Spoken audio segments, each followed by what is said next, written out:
Ce matin, notre invité, c'est Christian Gervais, président de Chantapart. Bonjour. Bonjour. En 2024, le festival fête ses 30 ans. Et pour célébrer la chanson qui déménage, pour la première fois, donc ça se passe, la soirée d'ouverture se passe au KM demain. Ça dure jusqu'au 25 mars prochain. Plus de 80 lieux répartis dans toute la région Pays de la Loire. Et bien sûr, donc en Vendée, 30 artistes, dont 12 sont ligériens. Tout d'abord, Christian Gervais, est-ce que vous pouvez nous rappeler un petit peu le principe de cet événement ? Le principe de l'événement, c'est organiser des concerts de proximité, faire connaître des artistes. En fait, l'équipe de chansons, l'association, est passionnée d'artistes de chansons francophones. Et donc, c'est de les faire participer pendant un certain temps au festival et les faire connaître. Et puis surtout, aller dans des lieux où la chanson ne va pas forcément. En premier lieu, d'ailleurs, chez les gens, mais aussi dans des lieux, salons de coiffure, lycées, hôpitaux et toutes sortes de choses où la chanson ne va pas. Justement, ces lieux-là, quand on souhaite accueillir ces artistes chez soi, on doit répondre à des critères peut-être un petit peu plus précis d'espace et peut-être même, j'ai envie de dire, de sécurité ? Oui, alors on va visiter un peu les lieux surtout. C'est la première chose que je fais quand les accueillants, si on les appelle comme ça, aimeraient accueillir un spectacle chez eux. Oui, tout à fait. On regarde un peu tout l'espace nécessaire et on leur demande de pouvoir accueillir 45 personnes minimum. 45 personnes minimum. Oui. Et ils ont quel type de profil, ces personnes-là ? Ce sont des gens qui aiment la musique, vous avez beaucoup de prétendants cette année ? Alors, l'année dernière, on en a eu beaucoup. Cette année, on a un peu freiné, vu les financements difficiles de l'année dernière. Et effectivement, cette année, on a une dizaine de lieux nouveaux, de toute façon. Alors, qui sont ces personnes, ces accueillants ? Ce sont des spectateurs, en fait, qui sont venus voir des spectacles de chansons de Chantapart dans les communes de Vendée et de la région, et puis qui se sont dit, tiens, ça serait pas mal de faire ça chez nous. Donc, ça commence comme ça, en fait. Est-ce que ça arrive que ces personnes-là, qui reçoivent ces artistes-là, eh bien, on les retrouve plusieurs fois dans chaque édition ? Peut-être qu'il y en a que vous allez retrouver cette année, que vous avez déjà vu l'année dernière et les années passées. Absolument. Alors, il y a toujours des purs et durs, en fait, qui sont là depuis une dizaine ou une vingtaine d'années. Mais il y a toujours des gens qui vont voir et qui restent là, parce que c'est vrai que le côté accueillir un artiste, ou deux artistes d'ailleurs, puisqu'il y a toujours deux groupes dans chaque lieu, de manière à pouvoir présenter, proposer. Et puis surtout, il y a une implication des accueillants, en fait, des gens, d'habitants de ces communes-là, en fait. 30 ans, je le disais, un chiffre rond, donc c'est une année quand même un peu spéciale. Comment ce festival a évolué au fil du temps ? Quelles ont été les grandes étapes en 30 ans ? Question difficile. 30 ans, c'est-à-dire qu'on n'a pas vu passer le temps. Les 20 ans sont arrivés très rapidement.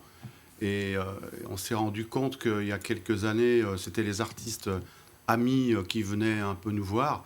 Là maintenant, on a le catalogue de boîtes de production qui nous envoient leurs artistes qui veulent défendre aussi. Et nous, on écoute tout avec précision. Et puis, on va voir aussi, bien évidemment, des spectacles dans d'autres lieux. L'évolution, elle est là, en fait, surtout. Et le professionnalisme des spectacles, il y a toujours des techniciens son lumière dans chaque lieu.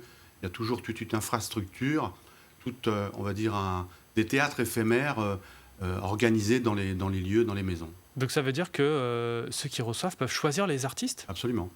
D'accord. Ce sont nous avons fait en fait les écoutes. Nous avons choisi les 30 artistes qui sont programmés dans le festival. Et puis il y a une journée, on va dire un grand Chantapart, où il y a une trentaine d'artistes qui viennent, les 30 artistes qui viennent, qui peuvent venir. Et puis il y a tous les lieux qui viennent et qui choisissent les artistes qu'ils veulent avoir chez eux. Et qu'est-ce qui fait que cet événement fonctionne ? Quelle est la recette de Chantapart ? La recette, c'est ça, surtout, c'est l'implication totale. C'est-à-dire que alors nous, passionnés, bien évidemment, on a envie de faire connaître, et puis surtout, les accueillants ont envie de défendre le projet, puisqu'ils ont choisi aussi les artistes. Ils se transforment, je parlais de théâtre éphémère, ils se transforment en directeurs de théâtre, en fait. Il y a des nouveautés cette année, peut-être quelques éléments qu'on ne trouvait pas peut-être les années précédentes ? J'ai pas du tout réfléchi à ça. Écoutez, ou bien on ne change pas une équipe qui gagne. Non, mais il y a toujours des nouveautés. Alors déjà, il y a 15 nouveaux artistes. Ça, c'est une obligation. Il y a un mouvement il y a 30 artistes programmés, mais les artistes restent 2 ans. Où il y a on les rend fidèles en fait au lieu. Et puis il y a des artistes qui n'ont pas eu beaucoup de dates sur la première année. Puis la deuxième année, il y a un bouche à oreille qui se fait et il y a beaucoup plus de dates pour les artistes. Qui pourra-t-on voir alors cette année? Qu'est-ce qui va se produire? Déjà, à l'ouverture, il y aura Julia Pertuis qui sera sur la scène du KM. Et puis, c'est la chanson, elle nous a touchés par son côté originalité, voix et musicalité violoncelle, solo.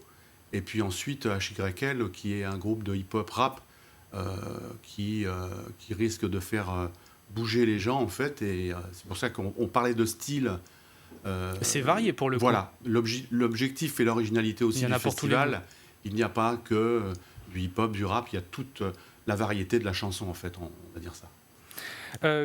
Donc vous avez dit que c'est vous qui allez chercher Est-ce que ça arrive qu'on vous démarche aussi, que des artistes vous démarchent pour participer à c'est surtout ça. Là, nous recevons en gros entre 500 et 600, 700 propositions tous les ans. Donc nous allons voir, mais aussi, et puis avec Internet, nous recevons aussi énormément de propositions sur Internet. Et pour ce qui est justement des réservations, comment ça se passe? Est-ce qu'il y a certaines dates déjà où ça commence à afficher complet, où il y a encore le choix? Alors nous, on espère que ça soit complet un peu partout, mais il y a toujours le choix, bien évidemment. Il y a toujours, on va dire, un spectacle dans la commune proche ou dans notre commune. Il faut aller sur le site internet, chantapart.fr, et puis il y a des programmes qui sont distribués un peu partout, dans toute la région Pays de Loire, où il y a le contact téléphonique ou mail des lieux d'accueil où il faut réserver. Donc ça, c'est pour les infos pratiques. Voilà. Est-ce que par hasard, vous pensez déjà à l'édition 2025 ou alors c'est encore trop tôt? Pour l'instant, on est sur 2024. Alors nous, on est déjà dans les écoutes pour 2025. Moi, je suis déjà avec deux copains qui sont déjà dans les écoutes pour 2025, de manière à pouvoir écouter, toute l'équipe de la commission d'écoute va écouter jusqu'à fin juin pour l'écoute, pour les artistes du moins 2025.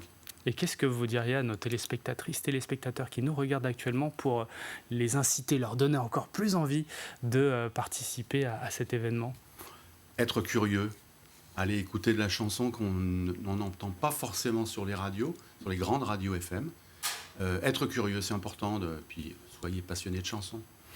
Alors, en Vendée, prochaine date. Donc, moi, j'ai noté le Fenouillet, Saint-Fulgent, Venanceau, Saint-Julien-des-Landes, Mortagne-sur-Sèvre ou encore Chaillé-les-Marais. Je rappelle que l'ouverture, donc, ça commence demain, Chantapart, donc au KM de La Roche-sur-Yon, à partir de 19h30. Merci. Il reste des places. Oui. Et il reste des places pour demain. Eh bien, c'est bon à savoir.